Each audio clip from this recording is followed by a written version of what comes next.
स्वागत है आप सबका आपके अपने YouTube चैनल स्मार्ट स्टडी 2.0 में। आज के इस वीडियो में हम एसएससी जीडी के लिए हिंदी के टॉप 20 क्वेश्चंस देखेंगे। ये सभी क्वेश्चन जो है बहुत इम्पोर्टेंट है और यहाँ से क्वेश्चन आपके एग्जाम में जरूर आएंगे, तो आप लोग वीडियो को ध्यान से देखिएगा। और ये आप लोगों के लिए मॉक टेस्ट भी है, तो आप लोग हर क्वेश्चन का आंसर कमेंट बॉक्स में कमेंट करके बताइएगा। आप लोगों के पास समय कम है तो आप लोग ज़्यादा से ज़्यादा मॉक टेस्ट लगाइए। मॉक टेस्ट लगाने से क्या होता है, आपको पता चलता है कि आपकी कितनी तैयारी हुई है, आपका कितना स्कोर आ रहा है। तो चलिए फ्रेंड्स, वीडियो को स्टार्ट करते हैं। पहला क्वेश्चन दिया है, दिए गए वाक्य के किस भाग में त्रुटि है, केवल इसीलिए वह तुरंत यहाँ न आ सका। बताइए किस भाग में त्रुटि है। 4 ऑप्शन दिया गया है। ऑप्शन ए आ सका, ऑप्शन बी वह तुरंत, ऑप्शन सी यहाँ ना, ऑप्शन डी केवल इसीलिए।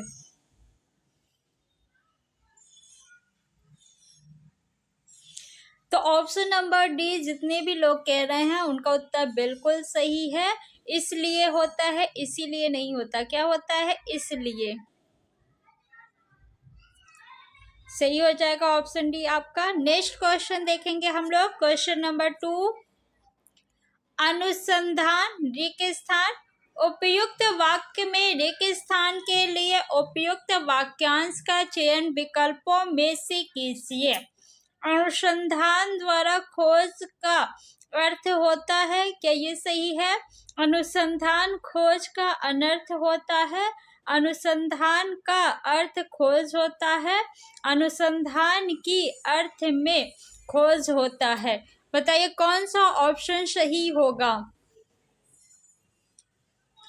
अनुसंधान का अर्थ होता है खोज। ऑप्शन नंबर सी जितने भी लोग कह रहे हैं उनका बिल्कुल सही है। नेक्स्ट क्वेश्चन, क्वेश्चन नंबर 3, दिए गए वाक्य में रेखांकित शब्दों के लिए सही शब्दों वाले विकल्प का चयन करें। कोई भी आदमी की हालत ठीक नहीं है, परिवर्तन की आवश्यकता नहीं। ऑप्शन ए है, किसी भी आदमी की हालत ठीक नहीं है। आपको ये जो रेखांकित शब्द है, कोई भी आदमी, इसी को परिवर्तित करना है यानी प्रतिस्थापित करना है। ऑप्शन बी है, किसने भी आदमी की हालत ठीक नहीं है। ऑप्शन सी, कैसी भी आदमी की हालत ठीक नहीं है। ऑप्शन डी, किसी भी आदमी की हालत ठीक नहीं है। तो कौन सा ऑप्शन सही होगा? किसी भी आदमी की हालत ठीक नहीं है। ऑप्शन नंबर डी आपका बिल्कुल सही है। कोई भी आदमी की जगह पे आप क्या रखेंगे? किसी भी आदमी। नेक्स्ट क्वेश्चन देखेंगे हम लोग। क्वेश्चन नंबर 4,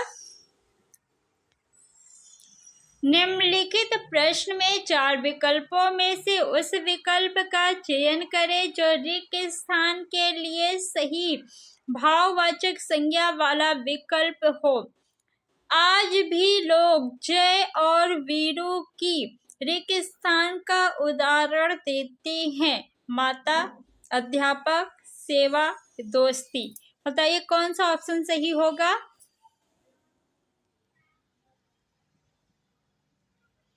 आज भी लोग जय और वीरू की दोस्ती का उदाहरण देते हैं, तो ऑप्शन नंबर डी आपका बिल्कुल सही है। नेक्स्ट क्वेश्चन हम लोग देखेंगे। क्वेश्चन नंबर 5, निम्नलिखित प्रश्न में 4 विकल्पों में से उस विकल्प का चयन करें जो रिक्त स्थान के लिए सही स्त्रीलिंग रूप वाला विकल्प हो। मैंने हाल ही में जो कहानी पढ़ी उसकी रिक्त स्थान बहुत ही अच्छी है। 4 ऑप्शन दिया गया है, गढ़ाई, सजावट, पाठिका, लेखिका। कौन सा ऑप्शन सही होगा? तो ऑप्शन नंबर डी जितने भी लोग कह रहे हैं उनका बिल्कुल सही है। लेखिका बहुत ही अच्छी है। नेक्स्ट क्वेश्चन, क्वेश्चन नंबर 6, निम्नलिखित में से कौन सा शब्द सार्वनामिक विशेषण शब्द नहीं है। ऐसा, मैं, तुम्हारा, जैसा। कौन सा ऑप्शन सही होगा? तो जैसा सर्वनामिक विशेषण है तुम्हारा भी है, ऐसा भी है, लेकिन मैं जो है ये सर्वनामिक विशेषण नहीं है, मैं आपका सर्वनाम है। क्या है? सर्वनाम है। तो ऑप्शन नंबर बी सही हो जाएगा। सर्वनाम यानी सबका नाम। सर्वनाम का प्रयोग हम लोग संज्ञा के स्थान पे करते हैं ताकि संज्ञा की बार बार पुनरुक्ति ना हो। सर्वनाम के कितने भेद होते हैं? सर्वनाम के 6 भेद होते हैं। नेक्स्ट क्वेश्चन देखेंगे हम लोग। क्वेश्चन नंबर 7, दिए गए वाक्य के किस भाग में त्रुटि है? सरदार भगत सिंह ने फांसी पर चढ़ना पड़ा। ऑप्शन ए है। ऑप्शन बी कोई त्रुटि नहीं। ऑप्शन सी सरदार भगत सिंह ने। ऑप्शन डी फांसी पर। बताइए कौन सा ऑप्शन सही होगा? तो ऑप्शन नंबर सी जितने भी लोग कह रहे हैं उनका बिल्कुल सही है। सरदार भगत सिंह ने नहीं, को होना चाहिए। क्या होना चाहिए? को। सरदार भगत सिंह को फांसी पर चढ़ना पड़ा, ये शुद्ध वाक्य होगा आपका। क्वेश्चन नंबर 8 देखेंगे हम लोग। लेने के देने परिणाम मुहावरे का उचित अर्थ है बहुत अधिक लाभ होना, लाभ के बदले हानि, व्यापार करना, कुछ ना देना। लेने के देने पड़ना यानी जहां लाभ होने वाला था वहां हानि हो गई, लाभ के बदले हानि। ऑप्शन नंबर बी आपका बिल्कुल सही है। नेक्स्ट क्वेश्चन देखेंगे हम लोग। क्वेश्चन नंबर 10, राजनीतिज्ञों एवं राजदूतों की नीति संबंधी कला के लिए एक शब्द आपको बताना है। राजनीति, कूटनीति, गृह नीति, अर्थनीति। तो ऑप्शन नंबर बी आपका बिल्कुल सही है, कूटनीति कहते हैं। नेक्स्ट क्वेश्चन देखेंगे हम लोग। क्वेश्चन नंबर 11, निम्न में से किस वाक्य में गंगा के सही पर्यायवाची शब्द का प्रयोग हुआ है? कालिंदी में स्नान करना फलदायक है। कालिंदी किसका पर्यायवाची है? तो ये यमुना का पर्यायवाची है। यहाँ पे आपसे गंगा का पर्यायवाची पूछा जा रहा है, तो ऑप्शन फर्स्ट आपका गलत हो गया। काल गंगा का जल बहुत पवित्र है। काल गंगा जो है ये गंगा नहीं होगा, ये भी आपका गलत हो गया। वेदवती का जल अत्यंत पवित्र होता है। वेदवती क्या गंगा का पर्यायवाची है? नहीं, तो ये भी आपका गलत हो गया। देव नदी का जल पवित्र होता है, तो देव नदी जो है वो गंगा का पर्यायवाची शब्द है। तो ऑप्शन नंबर डी आपका बिल्कुल सही है। नेक्स्ट क्वेश्चन देखेंगे। क्वेश्चन नंबर 12, दिए गए शब्द का विलोम चुने। जागृत का विलोम शब्द आपको बताना है। 4 ऑप्शन दिया गया है। तृप्ति, सुसुप्ति, स्तुति, निवृत्ति। निवृत्ति का विलोम शब्द क्या होता है? प्रवृत्ति होता है। स्तुति का विलोम शब्द क्या होता है? निंदा होता है। क्या होता है? निंदा होता है। सुसुप्त का विलोम शब्द क्या होता है? जागृति होता है।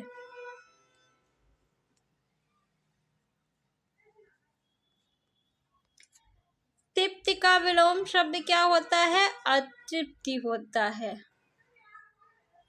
तो कौन सा ऑप्शन सही होगा? ऑप्शन नंबर बी आपका सही है बिल्कुल। क्वेश्चन नंबर 13 देखेंगे हम लोग। निम्नलिखित वाक्य में रेखांकित एकार्थी शब्दों के उपयुक्त अर्थ बताइए। व्यक्ति के जीवन में सम होनी चाहिए और उसके व्यवहार में सम होना अति आवश्यक है। दोनों सम का अर्थ बताना है।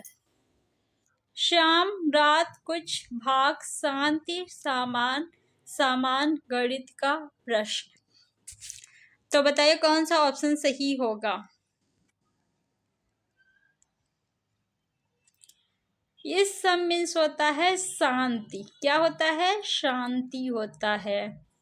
और इस सम मीन्स होता है सामान। सम मीन्स सामान। तो कौन सा ऑप्शन सही होगा? ऑप्शन नंबर सी आपका बिल्कुल सही है। नेक्स्ट क्वेश्चन देखेंगे हम लोग। क्वेश्चन नंबर 14, दिए गए वाक्य में रेखांकित शब्द का तद्भव शब्द ज्ञात कीजिए। रोटी का अर्ध हिस्सा दीजिए। अर्ध का आपको तद्भव शब्द बताना है। अर्ध क्या है? ये आपका जो है तत्सम शब्द है। तत्सम शब्द किसे कहते हैं? तो संस्कृत के जो शब्द ज्यों के त्यों हिंदी में प्रयोग किए जाते हैं उन्हें हम तत्सम शब्द कहते हैं। और संस्कृत के वे शब्द जिनका प्रयोग हिंदी में रूप परिवर्तित करके किया जाता है उन्हें हम लोग तद्भव शब्द कहते हैं। तो अर्ध का तद्भव शब्द आधा होगा। ऑप्शन नंबर बी आपका बिल्कुल सही है। क्वेश्चन नंबर 15, निम्न विकल्पों में से ऐसा वाक्य चुनिए जिसमें अशुद्ध वर्तनी वाला पद ना हो। दक्षिण के लोग कॉफी अधिक पीते हैं। यह कथा अवर्णनीय है। वह स्टेशन पर पहुंच गया। माली ने लाकड़ी और घास काट ली। बताइए कौन सा वाक्य है जिसमें कोई अशुद्धि नहीं है? ये लकड़ी और घास अशुद्ध है। स्टेशन गलत है। शुद्ध वर्तनी क्या होगा स्टेशन की? ये शुद्ध वर्तनी है। घास आपका, लकड़ी ये भी गलत है। अवर्णी ये भी आपका क्या है? गलत है। तो ऑप्शन बी गलत है, सी गलत है, डी गलत है। कौन सा ऑप्शन सही होगा? ऑप्शन नंबर ए आपका सही है। दक्षिण के लोग कॉफी अधिक पीते हैं।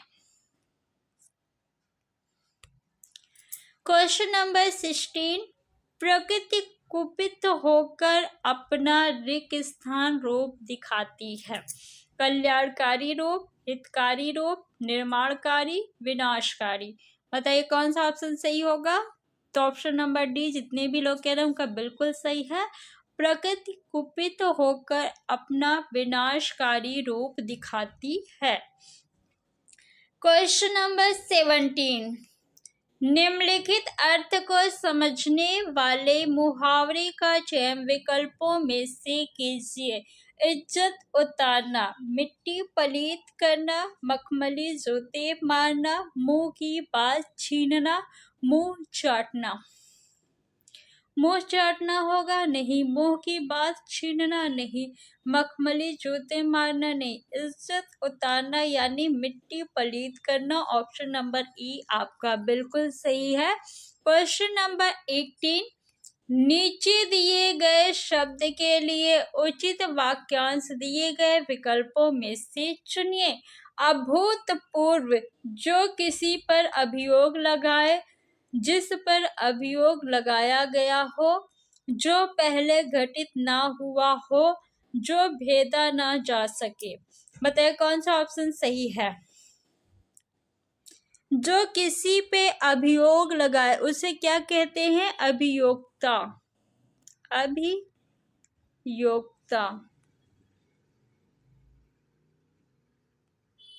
तो ये तो आपका उत्तर नहीं होगा। जिस पर अभियोग लगाया गया हो उसे क्या कहते हैं? अभियुक्त कहते हैं। क्या कहते हैं? अभियुक्त। अभियुक्त कहते हैं, तो ये भी नहीं होगा। जो पहले घटित ना हुआ हो उसे क्या कहते हैं? अभूतपूर्व कहते हैं। जो भेदा ना जा सके उसे क्या कहते हैं? अभेद्य कहते हैं।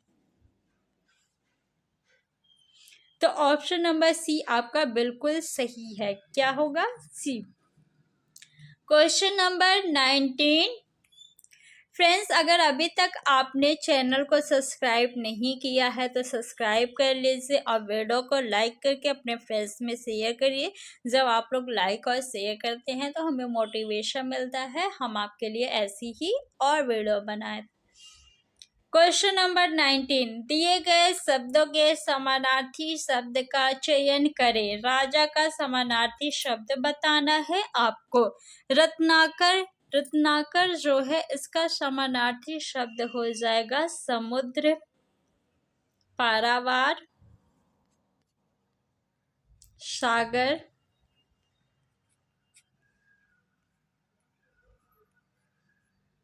मयंक, तो मयंक का समानार्थी शब्द शशि हो जाएगा। सुधांशु हो जाएगा। हिमांशु हो जाएगा।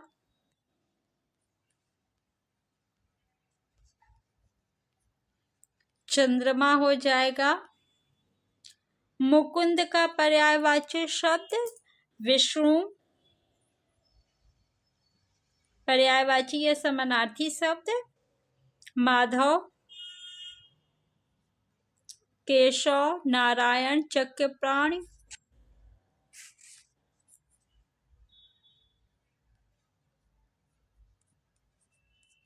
नारायण और चक्रपा, महीप, राजा, भूप, निप।